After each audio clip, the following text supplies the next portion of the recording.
When I started my entrepreneurial career, I thought I need to succeed whatever it takes. And whatever it takes also could have meant my health. And this video reminds me that I have to prioritize health over everything else and why this is the case. So before speaking about this, I want to mention that there's this huge elephant in the room called longevity. And meanwhile, I guess that we are capable and able to live up to 160 plus years on a healthy basis. So on the one hand, we have the healthy status quo, and on the other hand, we have the opportunity to actually extend our lifespan heavily, which means everything we do will probably change the way we decide, the way we build relationships, the way we witness life. And so for that reason, 3 years ago, I said, health needs to be prioritized. And I started to change a lot of things. I started to sleep every night at least 8 hours. I started to make sure that all the rooms are climate controlled, no light inception, that I have supplements accordingly to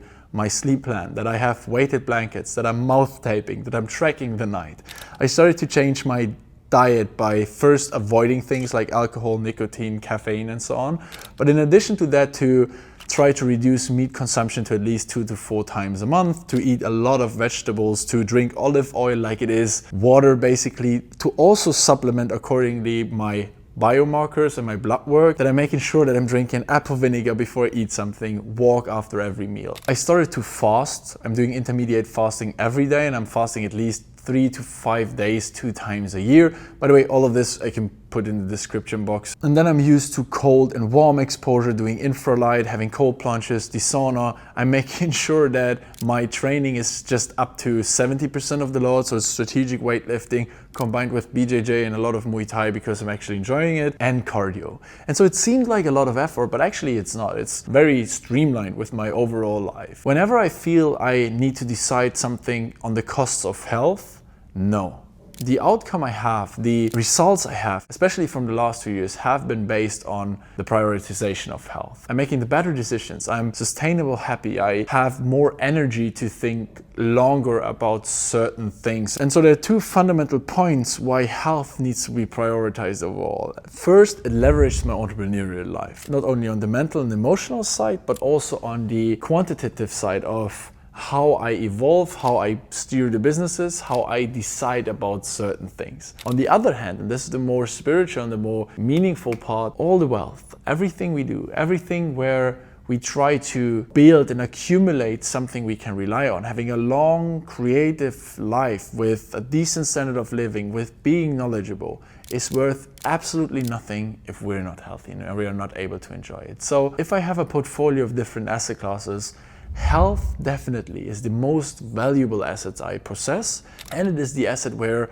I need to take care that it is maintained very well and it stays the way it is. Best case, even grows over time. And so by speaking about all of this, I realized 2 points. On the one hand, there's the quantitative point, the business side of things. I'm deciding better, long-term based. I have more energy to think longer about certain circumstances. I have the opportunity to be calm, to have the emotions under control. On the other hand, there's this more emotional, spiritual, meaningful part which says, having a long and creative life, being knowledgeable, having a decent standard of living, all of this means nothing if we're not healthy. And in the overall portfolio, health should be the number 1 asset. It needs to be reinvested and it needs to be maintained, and the yield is just incredible.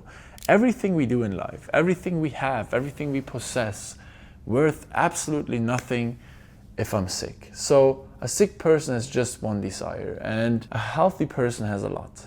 For that reason, whenever there is a decision to be made that on the cost of health I have to do something, I will not do it. And yes, maybe the certain standard of living I have right now helps me to do that, but I also believe the certain standard of living can be reached if you prioritize health over everything else.